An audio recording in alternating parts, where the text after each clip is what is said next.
Hey everyone, I wanted to quickly go over the new and exciting news we got for Monster Hunter Rise on the Nintendo Switch. A few days ago, IGN put out some Somnicath gameplay which I decided not to cover since they're very copyright strike hungry and I don't need any more heat. But in it, you actually saw a full hunt of Somnicath in the Frozen Isles and some Barrett gameplay.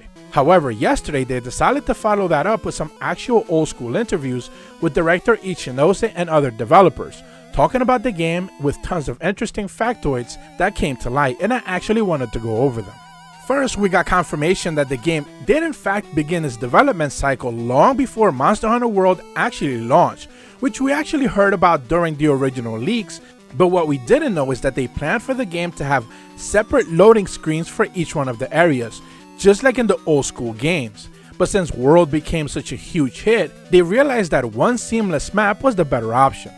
Essentially because the sandbox environments were being popularized by other games, including Monster Hunter World, the team shifted focus to one massive area instead of a bunch of smaller ones divided like they were used to. The idea that weapon trees are also being shown in the game just like in Monster Hunter World is also making a return in Monster Hunter Rise. Another interesting factoid is that the team realized that following clues and collecting footprints slows down the hunt entirely, and in Rise they got rid of that altogether, so you can easily have a seamless hunt directly as you go in, which I have to admit it's a much more welcome addition. I didn't really like the fireflies, and in Rise just knowing where the monsters are at all times is a godsend. The developers actually see this as a good entry point since it lowers the barriers for newcomers and for people who simply want to get into the action right away. The bigger focus on endemic life is another thing that they decided to focus on, giving hunters permanent boosts for with the long haul of the hunt and not just a limited time like with potions. And speaking of potions, another thing that they decided to mention in the article is the removal of both hot and cold drinks altogether. This is actually something that they had mentioned casually in their Twitter post, and the developers basically made a direct call to not bother with you having to carry yet another one of the items entirely into the hunt. Director Ichinose also mentions that since each hunter has the option to trail off in any diverging path to get to a monster, you get to hunt endemic life creatures, eat food, and take potions before any of the hunts. This decides the difficulty specifically for you. Each of the hunts has a preset difficulty, but if you decide to buff up and make them easier, that's entirely up to you, and the choice is always important.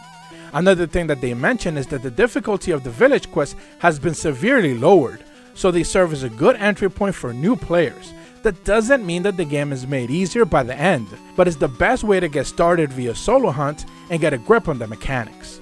Another big focus for the team was the multiplayer and streaming the game night together so you end up with your friends as fast as possible was a key driving factor. In World, you have the gathering hubs, and then you have to go to the 4th floor of the village, where everything in Rise takes place at the ground level in Camera Village. It's easier to navigate it because you're used to it since you're playing it in offline.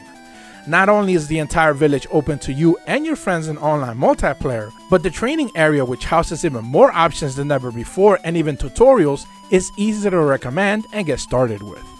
One of the interesting takeaways from the articles is how they want hunters to focus on as many weapons as possible when you get to play the game. Director Ichinose says that people get used to playing with just one weapon, and part of that is that leveling a weapon with parts once you get to endgame can be extremely expensive and materials demanding. In Rise, they significantly lowered the amount of materials needed to max out a weapon, so it's easier to grind and get tons of variations.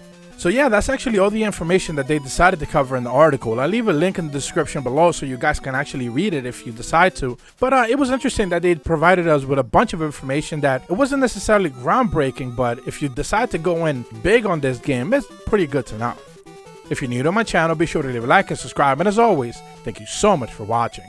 See ya!